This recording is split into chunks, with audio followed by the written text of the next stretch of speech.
Partnerships, and I'm honored to be your Director of Ceremonies this morning.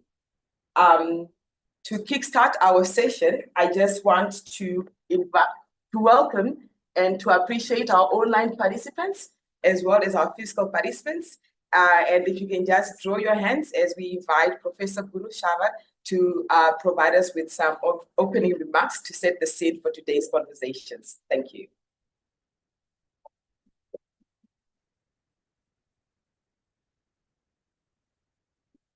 Good morning, colleagues. I'm not good with reading things, so I'll try to read as much as possible. So I see we have an international representation. So in honor of our chair and our guest, Namaste, Morokeni, good morning. Which other one did I forget? Guten Morgen. Huyomora. Mwanaleponawa. Mwapenduganawa. So, welcome. I'm delighted to welcome you to our 2024 FCI Research Day, which is a part of the ETNCC conference. And this is running in parallel with our African Symposium, where we are actually sharing research from the African continent. And also, right, we are also running it back-to-back with the Indaba X, where we are hacking for some solutions in artificial intelligence. We are also running it back-to-back with a workshop where we are looking for solutions and steering some discussions towards sustainable AI solutions as well. Our research day for this year is running under the theme Societal Development through Sustainable Research and Innovation in the Digital Age. So what does it mean to have sustainable research? Maybe it means to have human resources that are always ready to challenge themselves, evergreen, willing to grow, looking for new opportunities, looking in the society for potential problems, and therefore researching for solutions. Or we are looking at sustainability from a financial perspective. So how do we keep our research going beyond the grants beyond the money that the government provides for us? Maybe it calls for partnerships and collaborations. So with our partners that are in this room, from across the globe, we can have partnerships with India, partnerships with the US, partnerships with Germany, partnerships with South Africa. Prof. Jerry is hiding there. So there are many avenues for that. And that ensures that we can continuously be doing our research in a sustainable manner. We have recent industry representatives in our midst who can also contribute towards our sustainability. Let me give a warm welcome to my boss, the DVC for Research, Innovation and Partnerships, Dr. Stanley. Welcome. Dr. Stanley is wearing the hat of his research custodian office, but to our faculty, he is part and parcel of us because he's also a renowned researcher in computer science. So welcome home. I hope you have ample time today to listen to what is happening in your faculty, to also enjoy the sharing and inspire the discussions. To our invited speaker, who is going to be our keynote speaker today, Professor Gilbert, welcome. I think you have managed to recover from the jet lag. You arrived last night, or late yesterday. We look forward to be inspired by your works and your discussions. To our DRIP Executive Director, I think she's still making her way here. We also welcome her in their absence and your unit for the support that you provide for us to enable our research. We allow the administrators, when we get the money, when we get the partnerships that we are talking about, we need someone to manage them. And your role in that is well appreciated. And we can only ask for more as we continue with our research. Professor Guy Alain Lusla, where is he? My local chair is hiding, I don't know where he is.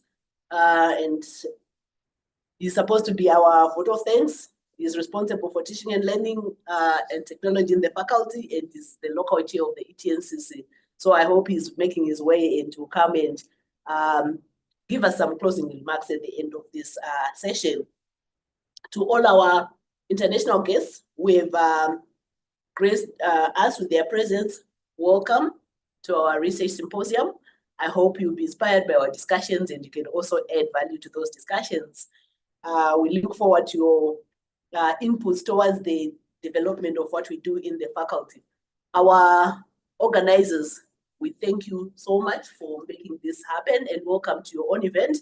The key organizers, Professor Mnela and Dr. Azeta, we appreciate the great work you did with your team. For years, my local chair has made it.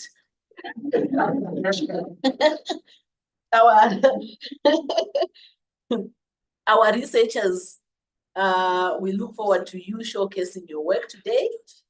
The posters, the abstracts, the presentations, the GET solutions, we are looking forward to seeing them and to be inspired by your work. I'm told that there will be some IoT, natural language processing, big data processing that will be happening. And so we'll see the analysis of the results that you are going to provide. Just for the audience and maybe for the faculty, we have 4 key research areas which are running in the faculty. Indigenous knowledge is the most known, where our DVC is also a collaborator and researcher.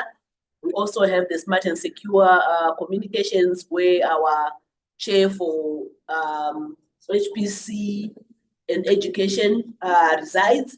We also have our digital transformation headed by the UNESCO chair on gender technologies. Then we have the data intense systems, where the local chair and Prof. Queenam are the champions. And we also have responsible journalism. And all of these areas are anchored on artificial intelligence of things for ICT4D. We all know what ICT4D is, right? So this is who we are in terms of research, and under those areas are multiple research clusters, which are speaking to the institutional research security strategy, which focuses on, from our side, we mainly focus on digital solutions or digital security, where we provide solutions across the different sectors, that is water, energy, food, and bioeconomy. So some of you are researching for green hydrogen, you are looking at ocean mining, you are looking at precision agriculture. All these areas are part of the security that we are focusing on as a university. And just recently, we got a grant on water security, which is another area where we are actually actively focusing on. And we are very proud of our researchers for bringing us money to address the societal needs. Congratulations to the grant holders. Then just to mention a few achievements, I can't see the student. Our students are also doing great works. We have the likes of Edward Chisala, who has come up with the D app, which will be launched somewhere in August, September. Trip will advise us on when to do it. Then we also have PhD students who are full-time. I can see Abubakar is one of them who got a scholarship from DAD, and we have a strong culture of postgraduates in the faculty. We also have our postgraduate students who are challenging boundaries, attending international events where they are also participating in competitions across the globe. Just recently, we had 3 females from the faculty attending in AI Women in Tech in Addis, was it Addis?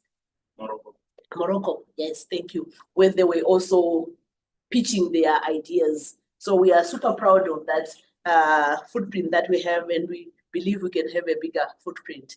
So with this, I invite you to enjoy the sharing of our research and the assimilation of ideas across the platform. Thank you and welcome. And definitely even put a disclaimer, I'm excusing myself. I'll come back into you soon. Thank you so much, Professor Bonoshawa. Can we give another round of applause? Just following through on what she said around the symposium, I had to quickly think of, but what does a symposium really mean? Does anyone know the history around what a symposium is? From our audience, online or physical? Symposium. It was quite interesting when I just did a quick scan of what it is, and they say the term symposium originates from ancient Greece, where it initially referred to a convivial meeting for drinking. Drinking water, I'm a water person. Music, but the most important part, which I found also quite intriguing and relevant for our conversations, philosophical discussions and intellectual entertainment. So I think that sets the tone of what our mood is going to be in terms of this particular research day. We are going to have very intriguing, engaging, exciting conversations that are informed by the research and innovation that's happening in the Faculty of Computing and Informatics. So it's just befitting that she mentioned symposium, and it just intrigued me to say, but what does it really mean? So let's enjoy our banquet as we proceed with our conversations this morning. There's a slight adjustment in the program. Dr. Anna Matros-Koresis, the Executive Director for the Directorate of Research, Innovation and Partnerships, will come in last. She has another engagement, but she'll make an effort to come and address the research and innovation community at NUST and our audience online as well. So with that being said, I'm very excited to invite Dr. Stephen Gilbert, who has agreed to share his insights. I will not call them philosophical, because I think you are going to give us something quite relevant, the interaction between our science and the impact it makes in terms of humanity. So I think what better cause than to be able to make a difference in people's lives. So his conversation is going to be quite intriguing. Just as a background, Dr. Gilbert is the director of Iowa State University's Human-Computer Interaction Graduate Program and associate director with a focus in terms of his research on emerging technologies, and is also associate professor in the Industrial and Manufacturing Systems Engineering Department. His research interests focus on technology to advance cognition, human autonomy teaming. He works closely with industry. He works closely with, he has extensive research contracts, and he's really prepared to share his insights. So colleagues, can we just put our hands together as we invite Dr.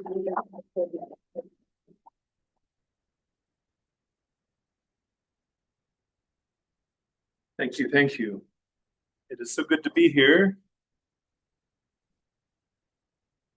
For some background, my family and I lived here for 1 year in 2022, collaborating with UNAM and NUST, and it is a delight to be back here to visit. So, if I can put this up here.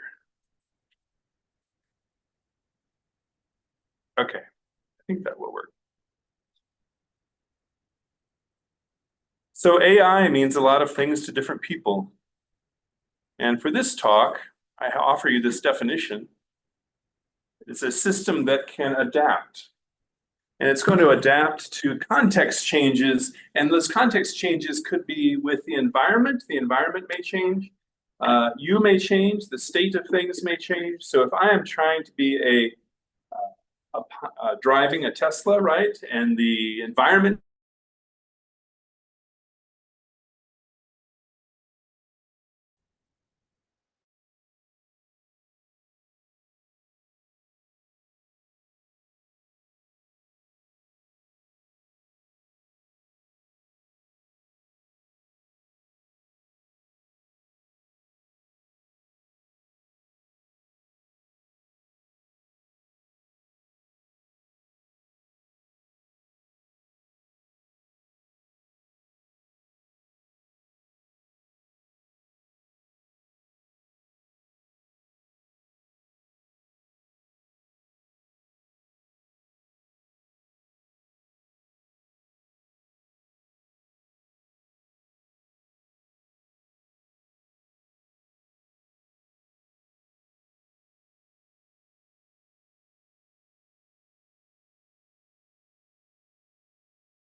Okay. An example from him is this. Oh, that's going to be a problem.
Doors.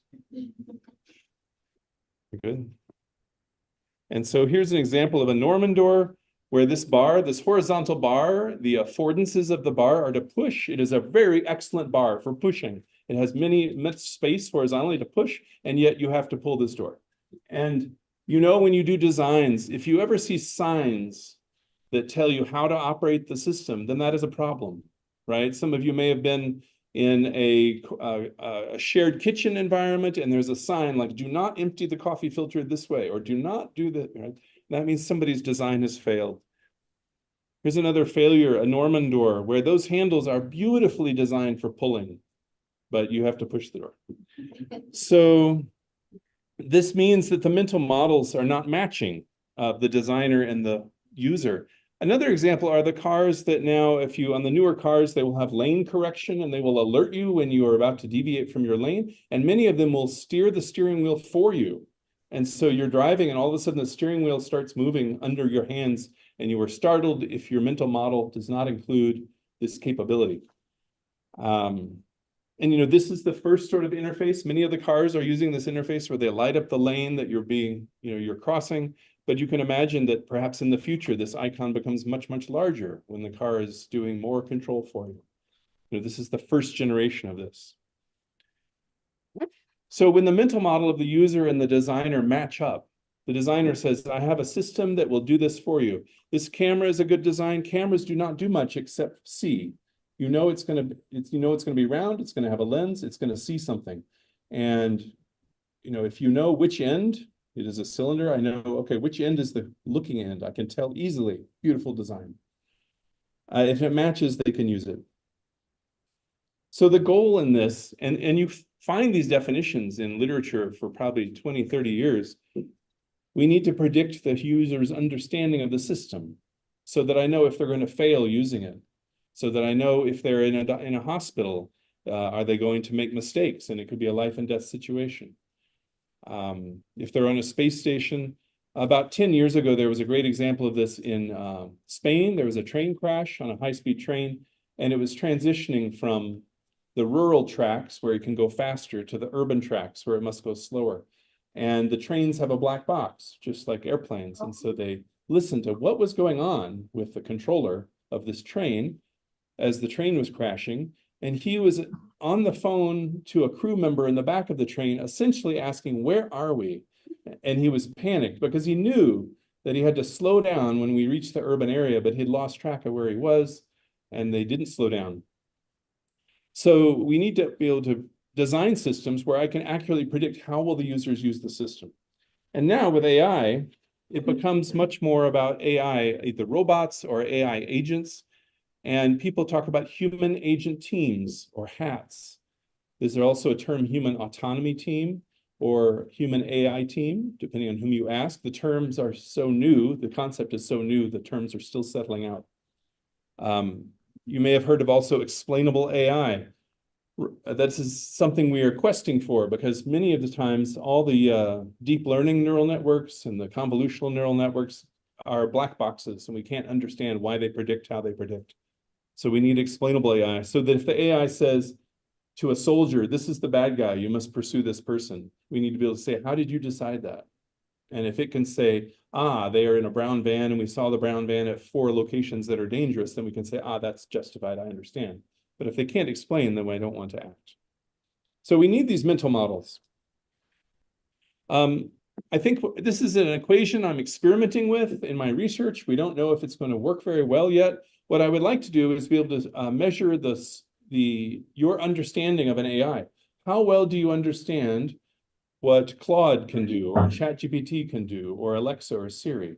And so if I can understand your goals, I get your user goals, and I say, well, how many of the Claude features meet your goals, are relevant to your goals? And then what the user stories that you can tell me where you've used Claude or you've used ChatGPT. So ChatGPT, for example, can do data analysis, but perhaps you've never used it for that. You've used it for writing memos or emails. So in a sense, if I could, I'm interested in, if I could measure your aptitude with the agent, then perhaps I could train you on the ways that you're not so sure yet, right? Here's an example. I think I want to come back to the humans, because we are so good at adjusting our mental models. If I introduced you to my dad when he was alive, I would say, this is my dad. And you'd say, older person. And you bring up your mental model of how to interact with an older person. And then I tell you, well, he's had a stroke, and so he can't always say the words he wants to, but he can understand you fine. Then you will adapt your mental model, and you will have an easy time interacting with my dad, right? You will be more patient while you're listening. And this is something we can do very naturally. But it's not something we're used to doing with AI yet, because the AI agents are coming to us and they may have deficits in certain forms, like ChatGPT and Claude are incorrect half of the time they say things, right? And so it's hard for us to adapt to that sort of thing. So I'd like to apply this ability to adjust mental models to AI. So let's look at some of the forces that affect whether an AI system will succeed. This is based on a paper we recently did. And I'm going to first summarize a video that Apple made in 1987. So take your minds back to 1987. There were no cell phones, no iPads. There were VHS movie players, right? And boom boxes. And so Apple said, we are going to make this video to show you what the distant future will be like. And in this video, the distant future was 2011. And so it went something like this. A professor comes into his office, it's Professor Mike, and he has a device on his table that looks very much like an iPad. And there's a video quality looking avatar named Phil, sort of talking to him like a butler. And he walks in the office and Phil says, Professor, you have 3 messages. And he just interrupts him and says, surprise party next Sunday, as in he wants Phil to make an appointment for him. So Phil is acting like this sort of butler or secretary. And some of the conversations they have, as Phil reminds them, you have a lecture on deforestation at the rainforest. He said, let me see the notes from last semester. That's not enough. Pull up all the new articles I haven't read yet. So that's a nice request to be able to make. I'm not sure I can make that of even my human collaborators, right, today, or my graduate students, right? And Phil knows enough to say journal articles only, because he knows already that journal articles are more prestigious than conference papers. And that's a certain kind of AI we have not seen yet, right? He says, your friend Jill has published an article about deforestation. Contact Jill. Well, she's not available. So in the back, somehow Phil is talking to perhaps Jill's agent. We don't really know. And he says, there's an article about 5 years ago by Dr. Flemson or something that disagreed with Jill's research. The agent immediately says, John Fleming. Okay, that's an amazing feat of intelligence right there also, right? Able to discern the name, understand the fact that disagreed with Jill. And he says, I'd like to recheck his predictions. Well, here's the deforestation he projected. So Phil pulls out a graph from Dr. Fleming's academic publication, puts it on the screen, and matches it up with the graph of real data on deforestation, which is also an amazing feat. If today would be done with Python, perhaps. And then eventually he says, Jill Gilbert's calling back, put her through. And we have a sort of Zoom-like experience here back in 1987. Hi, Mike, what's up? Well, you have a definitive article on deforestation. Is this one of your last minute lectures for, panics for lecture material? Oh, no, that's not until, and he pauses and Phil jumps in and says 4:15.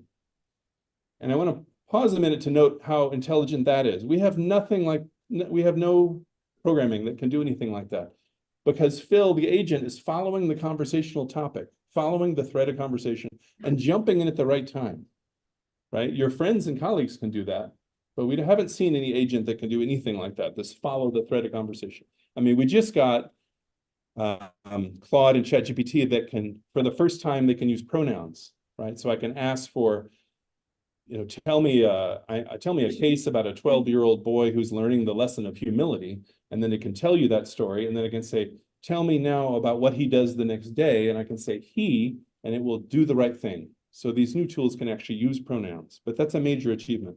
So following a conversational thread is not there yet. So this sort of teaming from 1987 is not here yet, but it seems desirable. So why doesn't it exist? And one of the papers we published recently is we analyzed it from a variety of frameworks and showed that it's not just technology that's holding us back. It's not just that we haven't invented the tech yet. It's actually 5 things that are barriers. The tech is one of them. I'll point out the tech down here at the bottom right. You know, how do we train agents to understand ambiguous statements and follow conversational threads? So that is hard technologically, but let's look at the other pieces.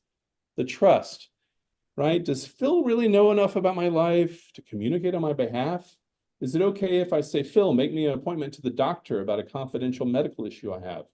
Do I trust Phil with that? You know, and it would depend on things like, is Phil run by Google, or is Phil on my local computer? You know, and do people understand what Phil's doing? And if Phil is more like Alexa, like I feel like I can trust Alexa and Siri. If I say, play me this song, or what is the weather, I can pretty much trust they will do that. If I ask ChatGPT or Claude for something, I can't really trust that it'll tell me the facts, right? I can trust that they will come back with beautiful English, and that's about it. So there's this trust issue. And then the social and situational. So I could say, Phil, go tell my grandmother that I have to postpone our lunch appointment. And is she going to be offended by the idea that Phil is calling her and not you, my grandchild? You know, when is that appropriate? And I can imagine this would differ by culture, right? There might be some things that would fly in an American individualistic culture, and some things that would not, you know, fly better here in Namibia. The privacy, of course, is a concern. Phil, in that example, knows what I've read offline, knows everything I've ever read. That's perhaps very helpful, but also a little scary. And this financial model. So how do I pay for Phil? And I was intrigued by this idea. Let's say I hire Phil as my sort of work butler or work assistant, and maybe I work with Phil for 5 or 10 years. And then can I sell Phil to the next person when I retire? Like, what does that even mean? Right? So Phil, if it were a human being that I've worked with, that human will have learned great management skills, has witnessed me struggling with a reorganization or how to be promoted or something like that, and has learned from those. And then when that assistant works for the next person, they will hopefully know how to be confidential and what to reveal and what not to reveal. And I haven't seen anybody talk about that with agents, right? Like, how do we download Phil and say, okay, Phil, now your master has retired. I mean, and it gets a little into unfortunate sort of master-slave situations that I worry about, right? I mean, this is like servant type stuff. And how do I tell Phil, we're going to extract from your brain everything you know about Stephen and just leave with you all the experiences you had about how to work with reorganizations and how to work with somebody who is struggling with something. So there are these multiple forms of barriers that keep us from adopting this. So even if you invented the perfect technology, part of my lesson to you, as many of you are the technologists or the techies, I would say, watch out for these other 4 barriers. You have to conquer those as well. So to wrap up, I say, you know, as these agents get smarter, what characteristics would you want in a coworker or even a life partner, right? The line between work and pleasure has been blurred over the past decade or so. It used to be that technology was mostly something you did at work, and now the technology is in our pockets and everywhere with us. And so the lines are blurred. So now I think about what's the perfect life partner? What's the perfect coworker characteristics? And those characteristics, do you want the same in your agents or not? Right? Okay, that's all for now. Thank you.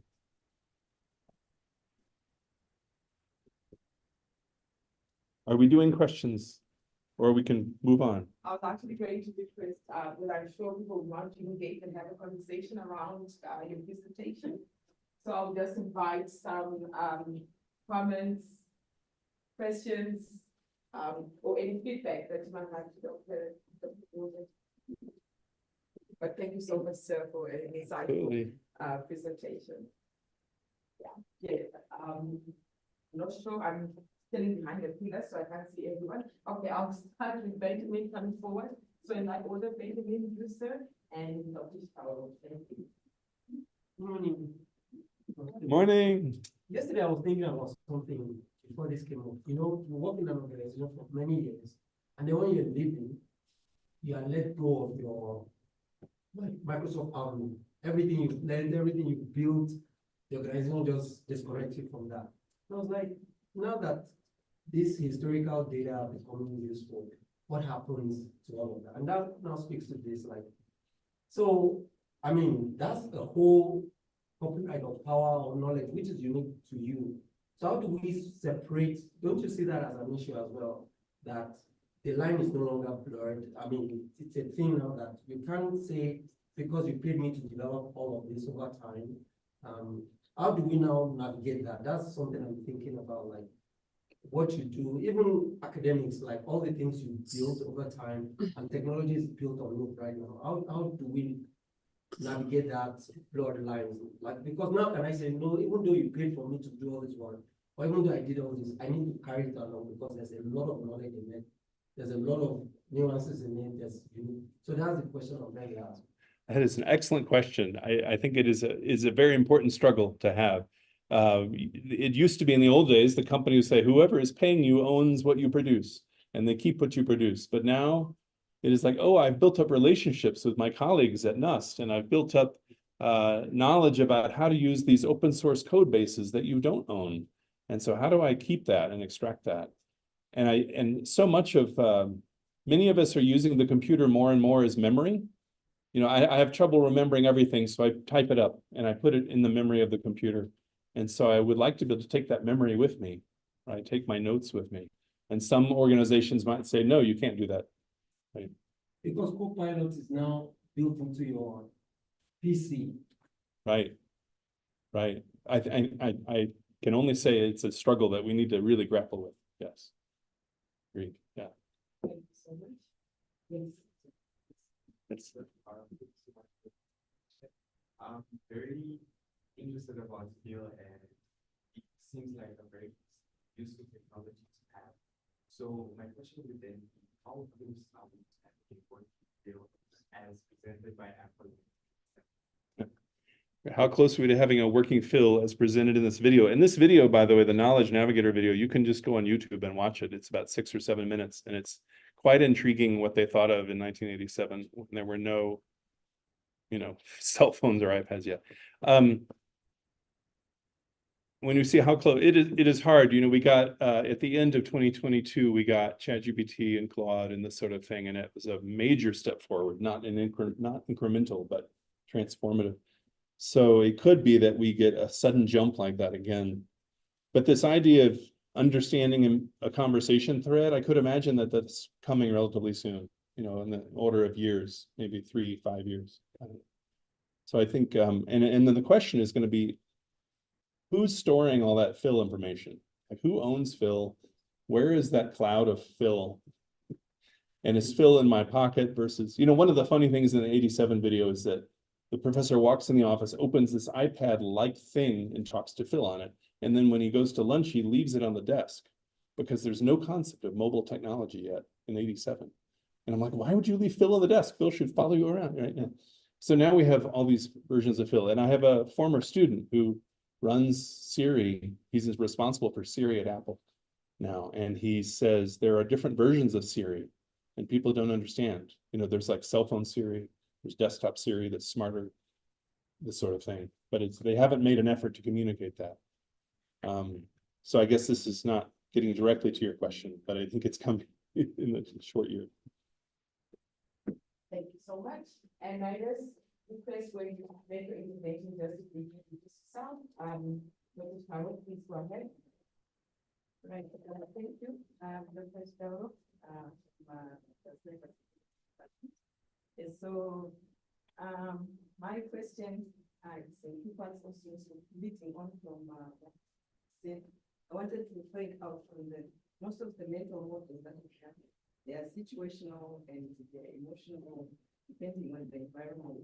So how then do we like give an example when I'm not there? How is my crew going to be disempowered from knowing are they not going to be emotional attachment? We are making this as close to me as possible. And then I also wanted to just comment on the feasibility of such models, because just myself, when my family or my colleagues interact with me, they know today is Monday, doctor has to submit some reports, these things, so interact this way. In the afternoon, the whole change. So just to understand that 1%, the feasibility of them getting it to work for everyone else, how big is that?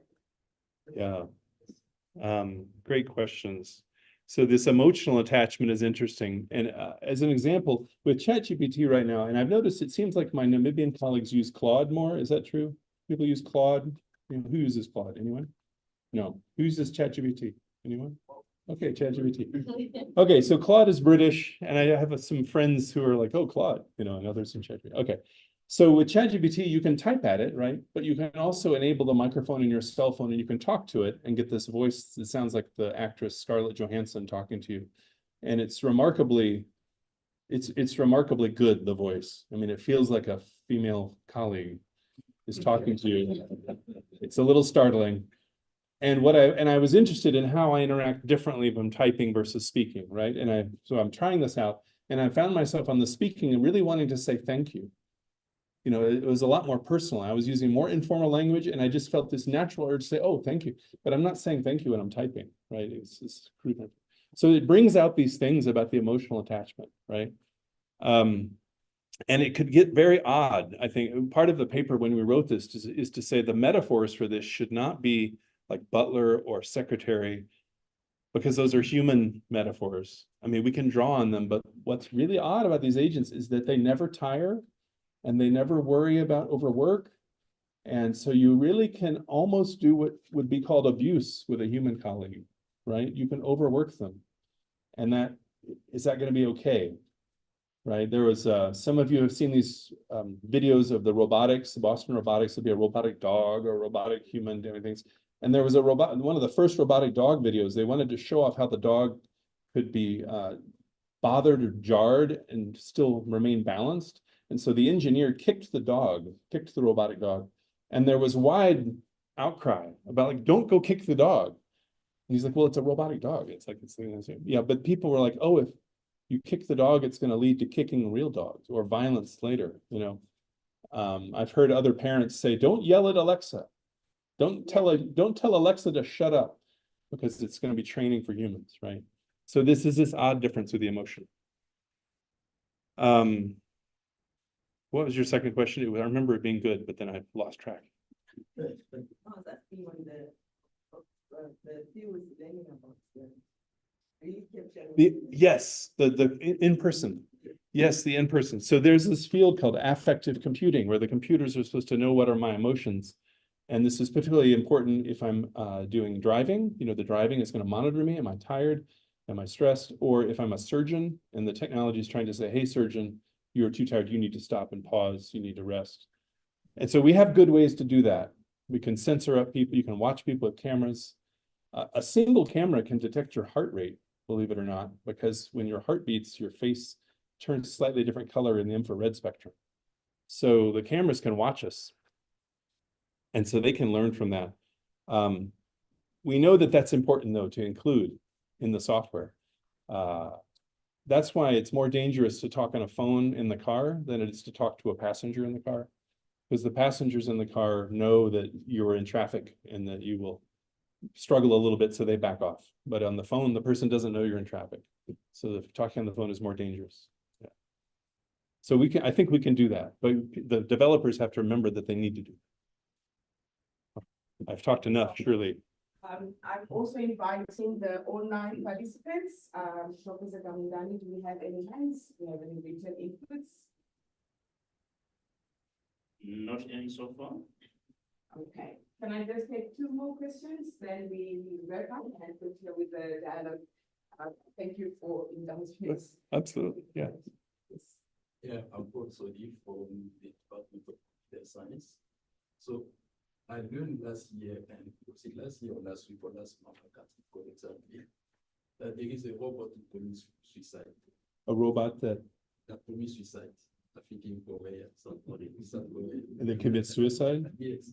So now I wanted to understand, since we are talking about this plan about AI, how will you explain that?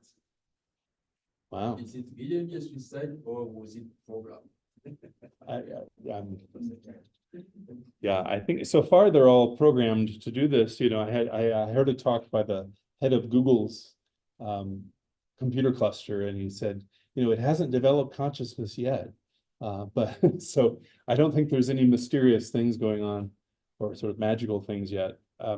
I'm puzzled by somebody who would program it to commit suicide. I don't know what sort of role model you want that to be. I don't know. I thought you were going to say assisted death, like I need the program to help me commit suicide. I mean, I can imagine that's coming. Honestly, yeah. But I don't know. Okay, I don't see any additional hands. And police, may you please put your hands together as we are officially. Thank you.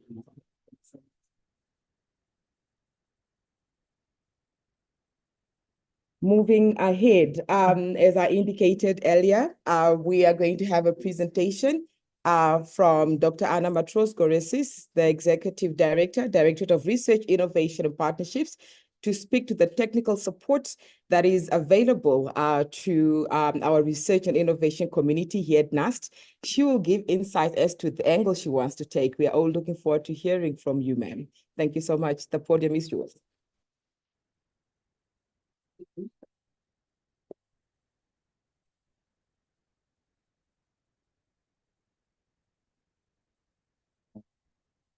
HMIS, what is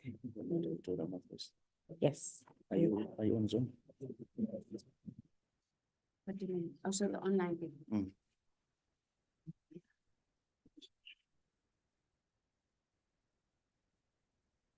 Let's do a quick one.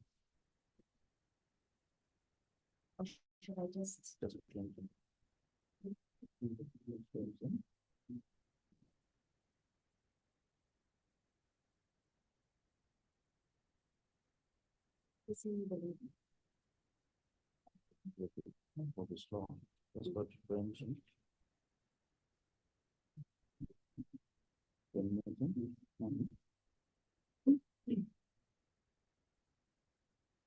Eight, 5, 6.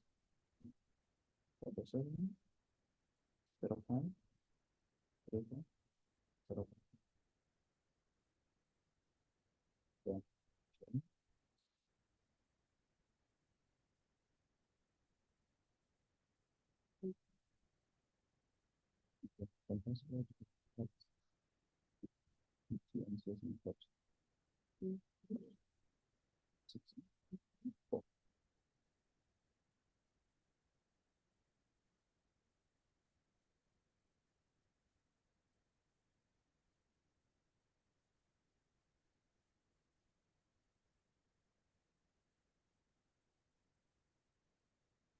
Director of Proceeding, do you want to take the hand online?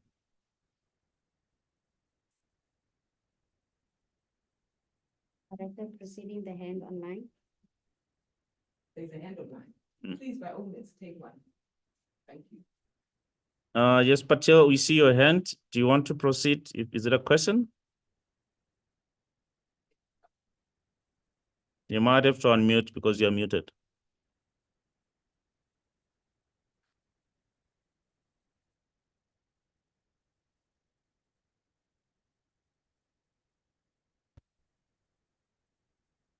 Okay, it was a misclick.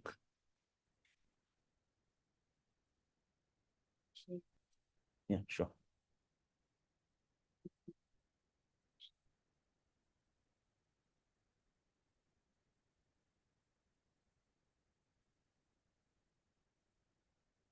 Okay, so can the participants online hear me? Good morning, everyone, and apologies for coming in after the fact. However, it is still a great pleasure to be with you this morning. My name is Anna Matras Forces. I'm just testing if the online participants can also hear me. I am then responsible for research, innovation, and partnerships. Yes, we can hear you. Great stuff within the directorate, within the overall scope of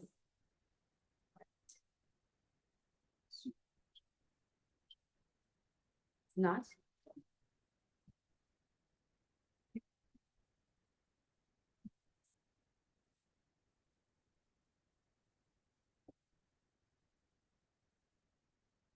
Oh, it's this one, yeah.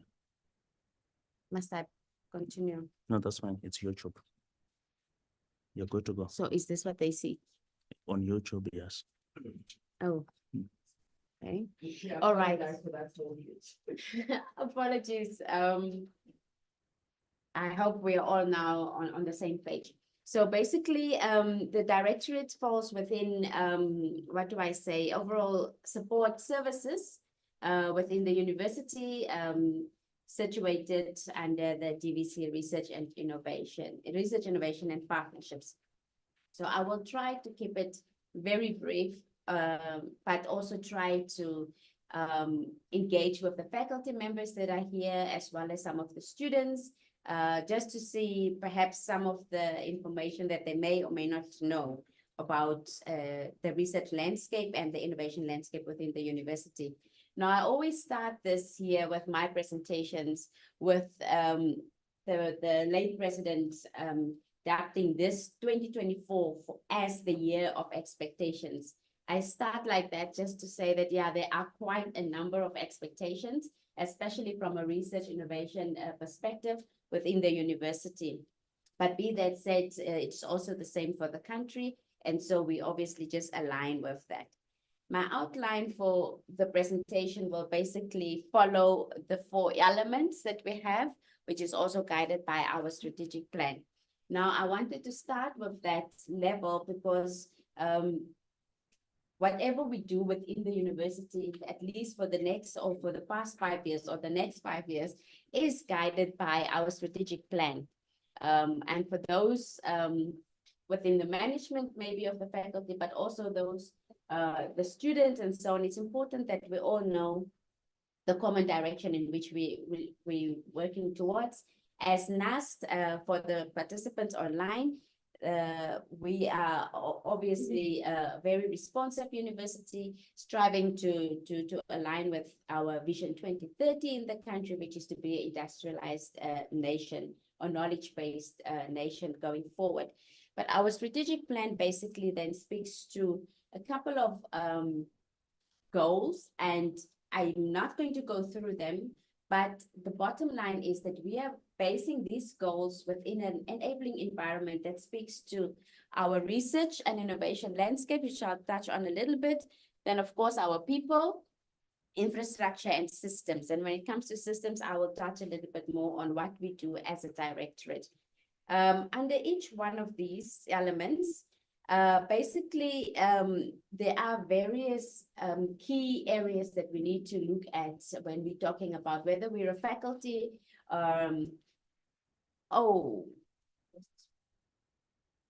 Yeah, no, unfortunately, it's one of this computer challenge that I have recently. It switches off and comes back on. My sincere apologies. So my online crowd probably is wondering what's happening. Just give me a few seconds. I have a challenge with my laptop. Can we transfer the presentation? Yeah. And this will mean the slides have to come up as well.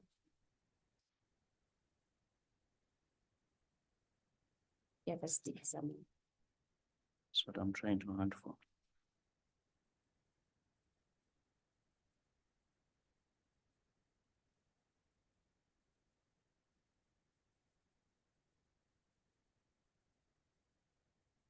Okay, it's back up again.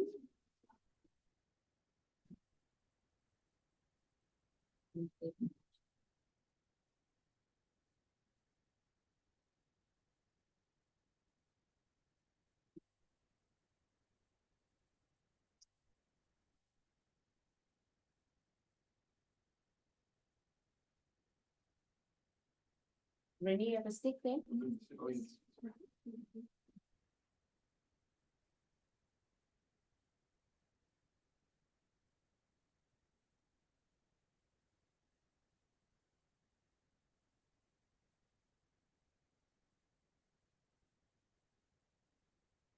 where we need Phil, isn't it? Finish the presentation. So, you pull up the last slide.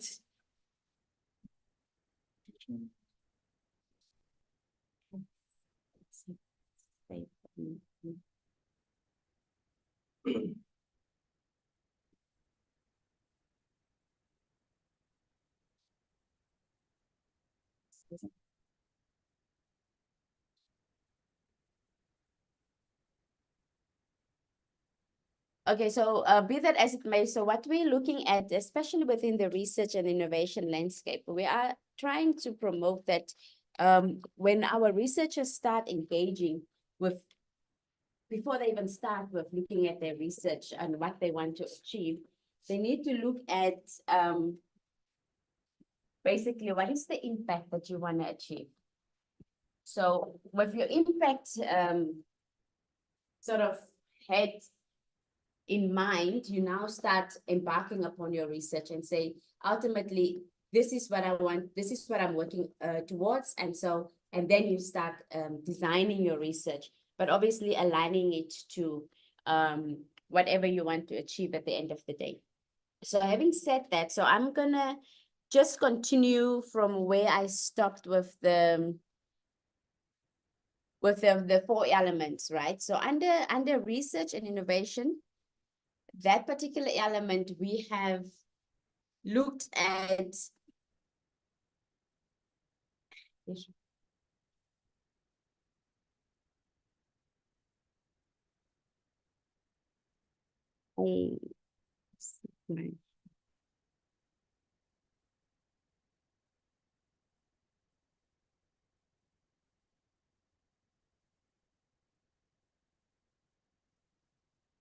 so this is where we were, and thank you for your patience.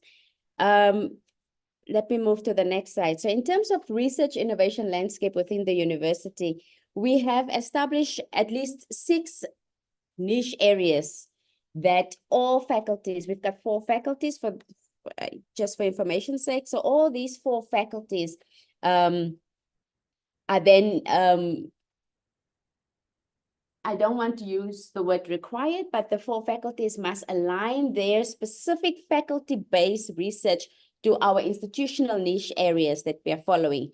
And so one of the thinking behind it is that we also are promoting interdisciplinarity with across the 4 faculties, but also across various disciplines. And this is where we are saying for the next 5 years, these are the areas in which the university is then doing their research. Having said that, also maybe just to give a quick overview in terms of grants management. I will bring it all back together when I talk about systems again, but just to give you a quick overview in terms of how the university is doing competitively across the grants. So we have about, this is now an overview for the past, 8 years. We had about 119 projects in the past 8 years to the value of 1.2 billion, roughly, project value within the university. And most of our grants are then EU funded and BMBF, Germany is part of EU, but just to break it down a little bit more, just to give you an impression of how well we are doing when it comes to attracting research funds across the 4 faculties. Now coming down to the faculty, and so maybe just to give you also an overview in terms of how faculties are doing when it comes to research output. And of course, Faculty of Computing and Informatics can see themselves on there, but this is 2020, last year's 2023 statistics. Now I wanted to, because we're talking about the research landscape, and for us to understand how we are doing when it comes to some of the research outputs that we have defined within the university. For us to understand where we are, but also for the researchers in the room and for the students in the room to see where can they position themselves strongly moving forward. Having said that, again, I want to zoom into the Faculty of Computing and Informatics. So within the overall university niche areas, the faculty have their own niche areas that they said in 5 years, we are going to work within these particular clusters or work streams. Various faculties use various sort of analogies, but overall, this is where Faculty of Computing is positioning themselves in.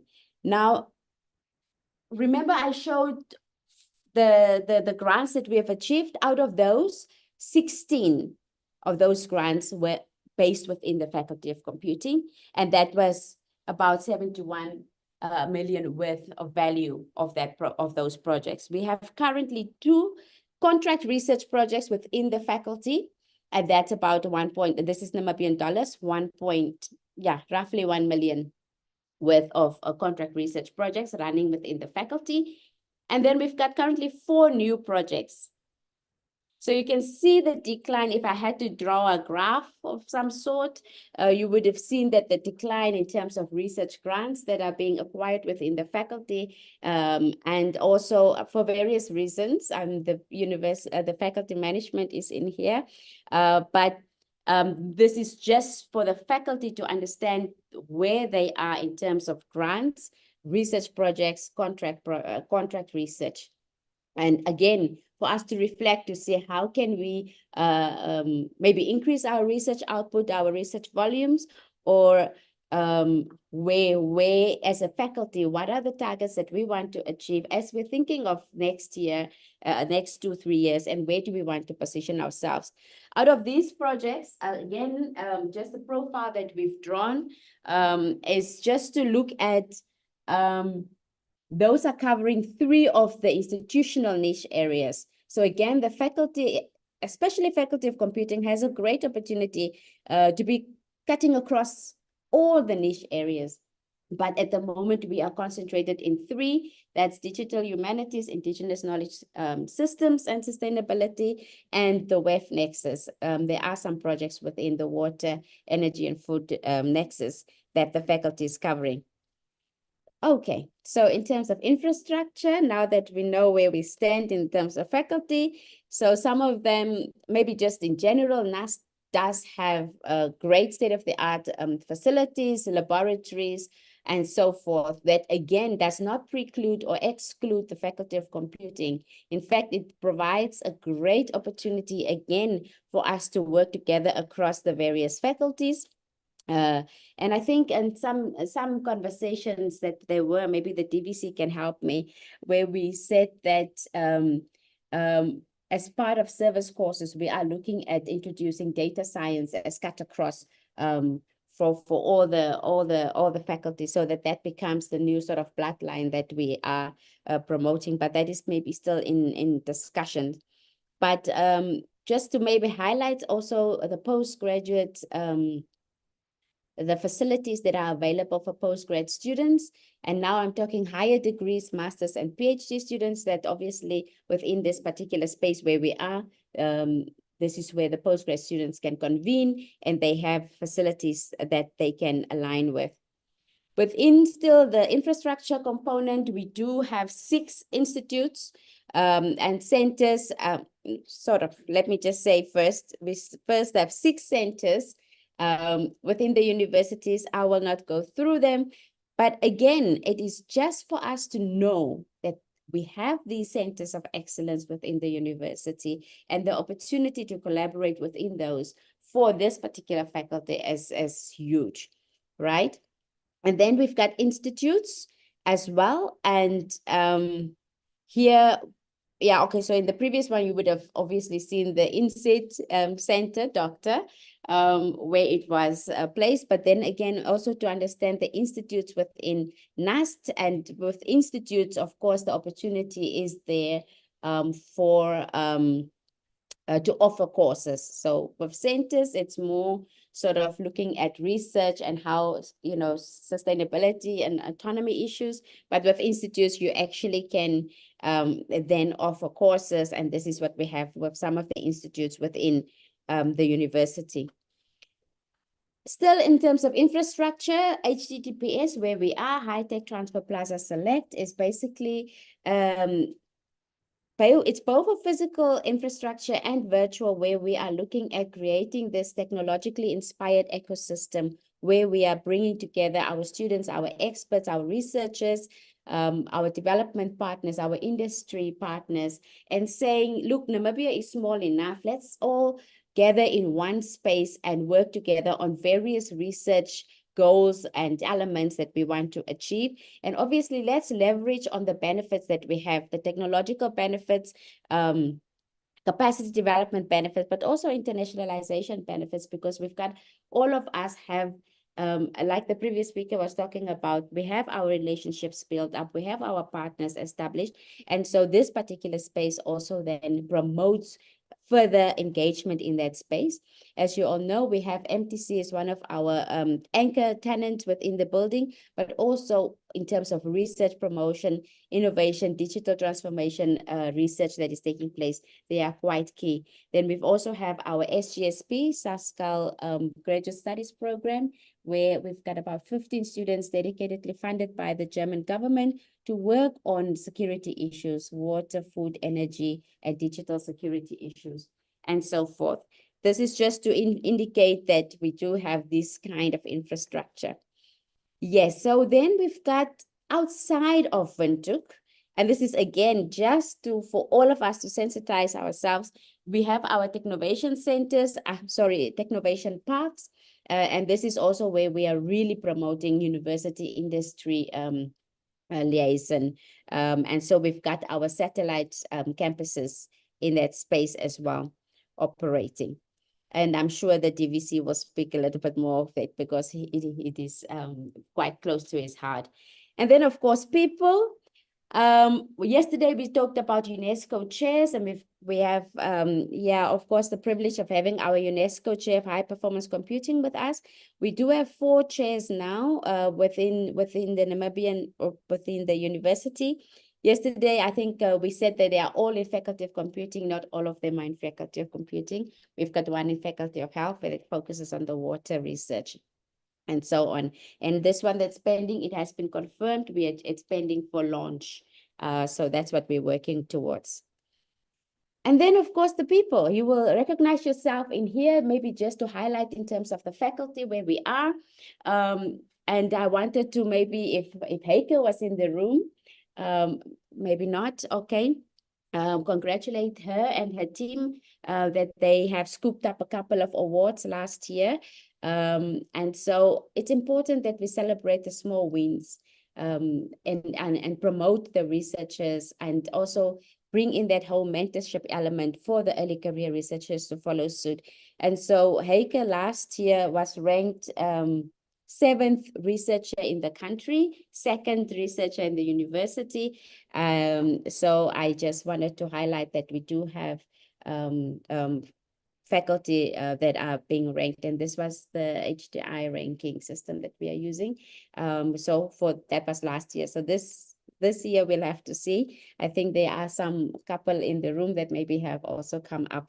We are focusing normally on the top 10. But also just to highlight that we had the best emerging researcher coming from this faculty. Yes, Madam Facilitator. And we had 2 professors inaugurated from this faculty as well. Systems, this is the last part of the presentation. Madam Facilitator would be happy to know that. Now, we've got systems in place. Systems, when I talk about systems, it could be the policies that we have, and I'm sure we are all aware that we have the 3 anchor policies in place at the university: research, technology, innovation policy, and the guidelines, our IP policy guideline, ethics policy guidelines. We also have the professional policy. We have a couple of policies that actually provides this enabling research and innovation landscape for the researchers. But also we've got research, we've got guidelines, the grants management guideline, how to be, run your projects, et cetera, et cetera. And this is just for us to know. We are also following the research and development framework, which is UK based, that we are promoting, so that it's the inverse of having your lecturers, your academic, your teaching strength, and your research strength. And you will hear us talking about that more and more. So coming down to what is it that we do as a directorate, Madam Facilitator, is basically that we have all of what we talk about. This is what we facilitate. We're a very small team, but we provide a sort of grants, research intelligence in terms of the statistics.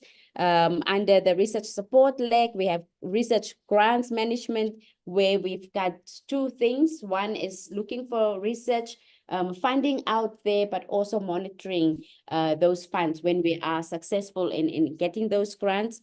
Then we've got the research and postgraduate development leg, where we are looking at how do we ensure that our postgraduate journey is smooth from registration to graduation. And then we've got also the support that we provide to the research institutes and the centers that I've already mentioned. We've got a new leg that's coming up, and that is looking at our technology transfer office that was established last year. The tech transfer office, colleagues, very important to know that we are there to help you understand your research potential or research commercialization potential, also protecting your IP, and also trying to see how we can support you to get to market before you publish. Or you can publish, but we will be able to assist to say which parts we can censor and support. Then also this leg is looking at university industry. So you would have seen a lot of flagship programs that are being dealt with within HTTPS and the concept thereof. And then finally, we also do entrepreneurship promotion, incubation of student ideas, startups, and so forth.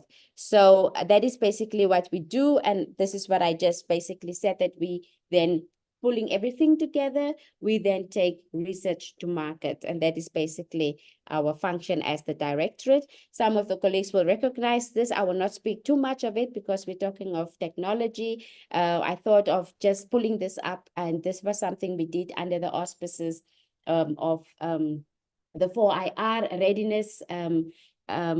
And we then, as NAS then said, look, for us to be able to look at where we are as Namibia, to be ready for 4IR and beyond, where are we at the moment and what do we need to put in place? And basically what we said is we needed to speed up a lot of what we're doing. The speed limit had to increase from 120 to 366, for example, focusing on various elements and so forth. But I will not go into too much of a detail. The bottom line is that whatever research that we're doing, let's look at it from a SDG perspective, the Africa Agenda 2063 perspective. Our directorate is there to remind us all the time of that. But ultimately, what we want to do is we want to create innovation in Namibia for Africa and beyond. And then my last slide is basically, and after the first speaker, I said I will use this quote, but now after yours, I'm thinking maybe I should have used the quote to say we don't use technology, we live with technology. That would have been a better one, but I should have heard you before then. But basically the point is, for the Faculty of Computing and Informatics, there's a great opportunity for us to be able to come up with great cross faculty interdisciplinary research and innovation, and we as a directorate is there to support, and we are able to then also guide how we are going. Like I said when I started, we are doing this for local impact, but more specifically for regional relevance and global recognition. I think that's what we all do as a university. ultimately. So thank you very much. I don't need to. Thank you so much, Anna, for your insights. Yes, I was about to choke her, just making eye contact to say, you need to wrap it up, you need to wrap it up. But I cannot take away anything from what you've said. Thank you so much. Colleagues, I apologize, we have overrun our time.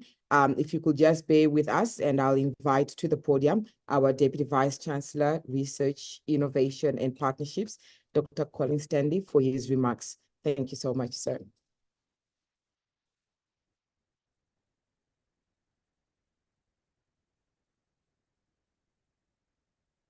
Two podiums.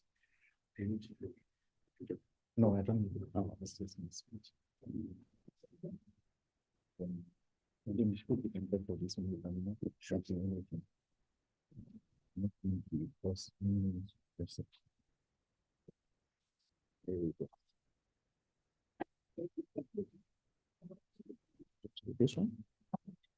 Yeah, there's this one. Yeah.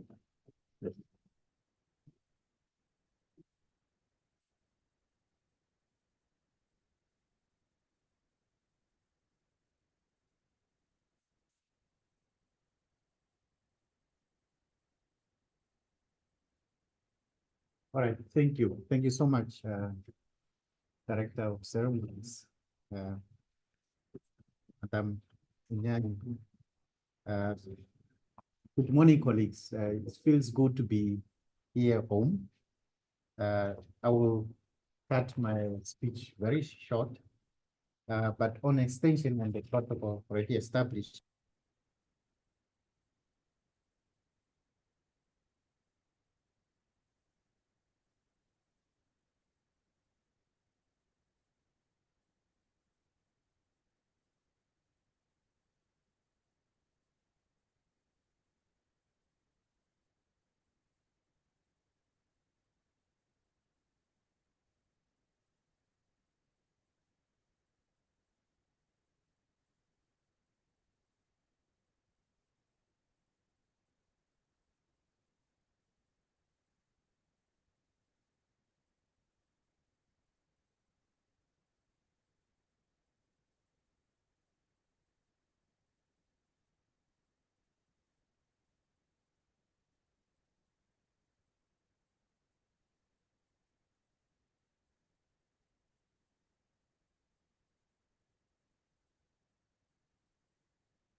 All right, I will start off by touching on the theme for the research day.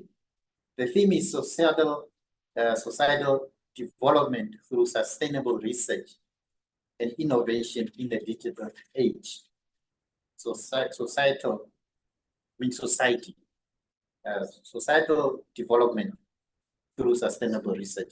And you see the executive did touch on the sustainable research. But I want to touch on the society because I'm passionate, as always speaks from my heart when I'm talking about community, about the society. We don't exist in isolation. We need each other to be better. I need you to be in your fullest, for me to be me. So now, if you look at one of our research themes, there is a very famous, Dr. MG also talked about it, the food, energy, water nexus. But it doesn't matter the order how you put it. Some people will say energy first, water, and then food. But if you look at those three elements, it's similar to the mechanics, those that are in engineering. You just need 1 to 10, then the others will 10. And this is very important, especially for poverty eradication in our country. Imagine yourself, for you to be alive, you need energy. And for you to need that energy will go to get food. So it's a cyclic effect. And I believe if we can really work hard in this nexus to make sure that we change poverty in our country. We have heard in the newspapers, these are real things. There are people dying of hunger in this country. While I'm enjoying our meal, balanced meal, there are people that cannot have a balanced meal per day. Now, I'm emphasizing that because we are here to solve problems and our local problems. So there are areas, I mean, it's not anymore an excuse to say that we are in a dry country. There are very innovative ways to farm. We use the innovative technologies. We can farm in our desert. We can farm in our Mahek, not only farm of livestock, Professor Gideon. So there are other ways that we can do, and I've seen that we are doing better now. And we know our country is rich of natural resources, but natural resources are not infinite. So if we invest in the know-how, we can always carry the know-how to the next generation.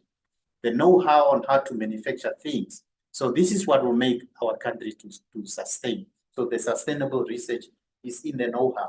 So we need to invest quite a lot in that from management, from government, and from our researchers, because this is the only way for us to do that.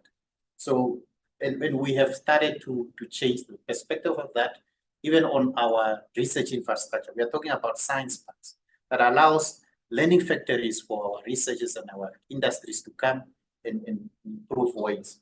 So I wanted to first touch on this the theme that is befitting on our current issues in Namibia. Then there's also combining with the conference, emerging networks. We talk about emerging personal assistant. Now, emerging networks could be anything that we are networking with our peers, with the road, with everything in totality. And we can create so many new innovative products. And what is also very important that we should appreciate is, as researchers, at times we just want to get our knowledge to the market. But there is also component of financial component in that, because we need money to survive. You need money to travel to a conference. So from your research, let's start looking about actionable disclosures. Let's disclose what we have created that is unique, the new inventions, the new IPs that we are creating. Let's write those technical documents that says, I created this, who and who was responsible, so that we get equal share of what we are creating. We oftentimes talk about SS benefit sharing of our communities. Are we really doing that? So I think we need to reflect so that we can do better for us to co-own the IPs with the communities. So I really wanted to highlight that, and also to highlight the importance of research days. There was a question when we were doing our program accreditation. People were asking us, if you look at most postgraduate programs, especially research-based, after 5 years we review. What are we reviewing? They were asking me, there are no taught components. So what are we reviewing? My answer for that is, we are reviewing our postgraduate program in events such as this one. We use these events to learn from a new professors, global problems that are being researched, so that we can take that global knowledge to solve also our local problems. So these are great opportunities for us to review and revise, to get new knowledge, and use that knowledge to our best advantage. I will unfortunately not go through the details that was prepared for me. I will pause here and say thank you so much for your time.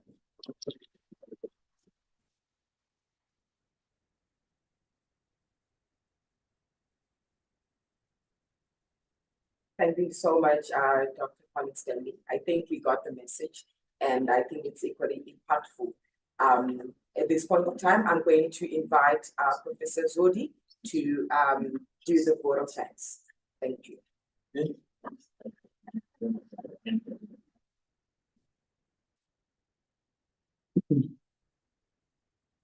Thank you very much, Director of Ceremony. I think my task is very easy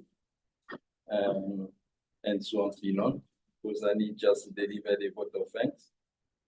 And I will start my vote of thanks with Professor Singh. Thank you, Prof, for organizing this conference. and especially for the technical session that is going to happen today, which is going to be to cover many aspects of artificial intelligence in society. I goes through some of the papers. I can see there are papers on AI application in cybersecurity, in the medical field, in sustainable agricultural practices, and in human wildlife conflict. So my appreciation also go to Prof. Fungai, who's not here, who's our executive dean, for the welcoming remarks.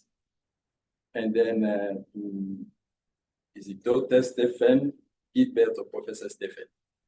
And Gilbert, who's the Director of Human-Computer Interaction, Iowa State University, USA, for the interesting keynote speech. Although I didn't get much, I really hope that we can have a panel discussion where we can learn more about your topic. My appreciation also goes to Dr. Anna Matros Doroses, who is the Director of Project Service Unit, for sharing the research and innovation process support at NAST, and eventually to Dr. Stanley, our Acting Deputy Vice Chancellor, for the warm opening remark. I will not forget to express my appreciation to the authors, the chairs of the technical session, and the panelists for their valuable contribution to this event. We are excited to learn from you during the technical session and panel discussion. My gratitude also goes to all the participants and especially the technical team who are helping us to make this event a successful one. So thank you, Professor Damundani. I think I shouldn't forget myself for delivering this vote of thanks. Thank you.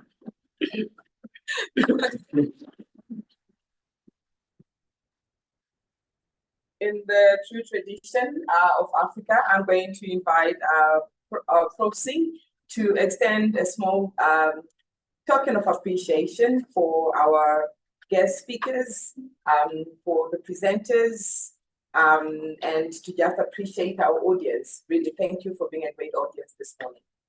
Mrs. Singh.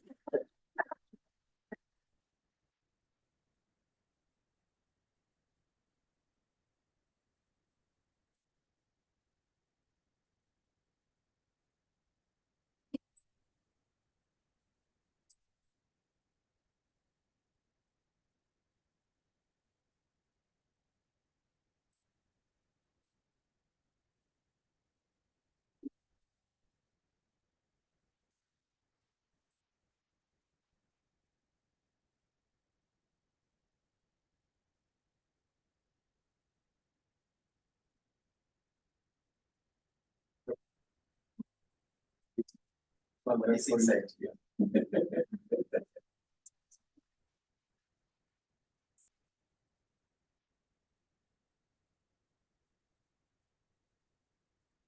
Thank you so much, Prof. Singh. Colleagues, the tea break was supposed to be 15 minutes, but I'll look to post it.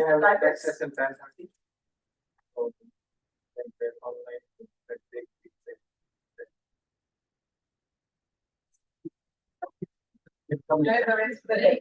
Online participants. Start over tea break. Yeah.